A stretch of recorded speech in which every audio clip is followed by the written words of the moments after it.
Good morning. My name is Saylor, and today I'm going to be talking to you about, well, myself.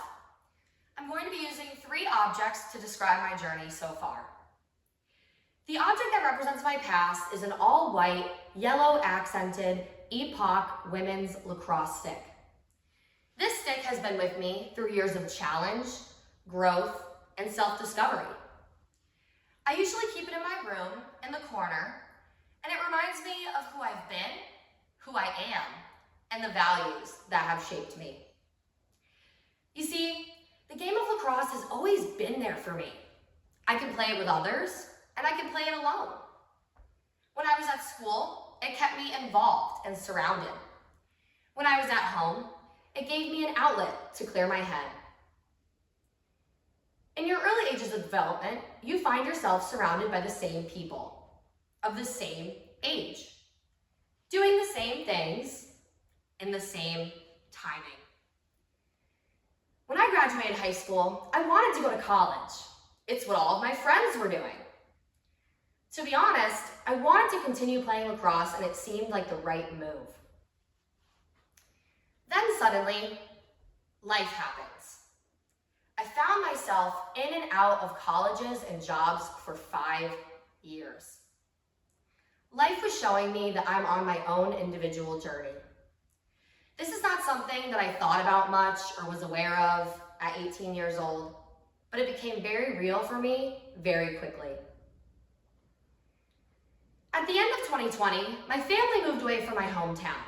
So when I came home from school, I didn't have any friends. This forced me to sit with myself. A lot. And you know what you do when you get bored enough?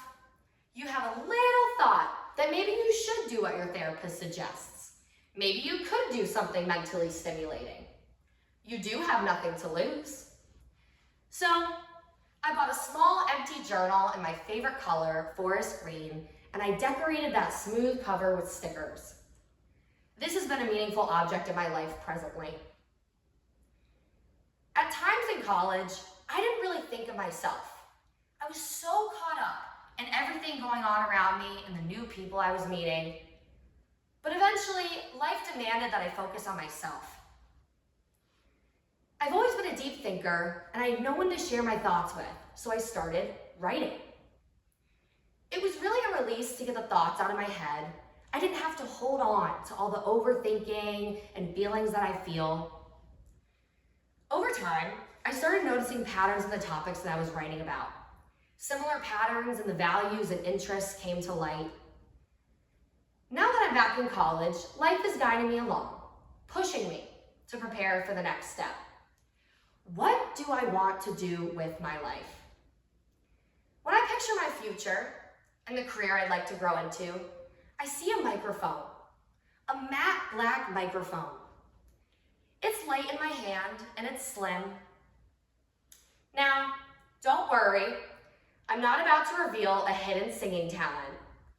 So, if I'm not Taylor Swift, what does this black microphone represent? To me, it means having a voice and the courage to use it. I want to stand for something. I want to work for a company I'm proud to represent, and I have plans to apply for a job in corporate training. Back in 2023, I took a course at Ithaca College that changed the way I viewed my path. The course was called Instructional Design, and it was taught by Professor Dennis Charsky. The course simulated a corporate training environment where we had to present a seminar.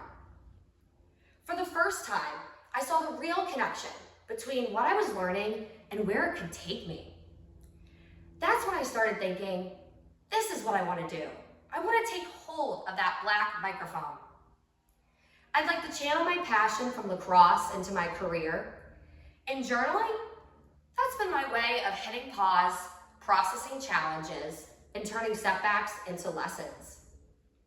So, from my lacrosse stick, to my personal journal, to visions of a sleek microphone, I want to use my voice in a corporate atmosphere to lead, encourage people, and make learning feel less like a chore and more like growth. Thank you.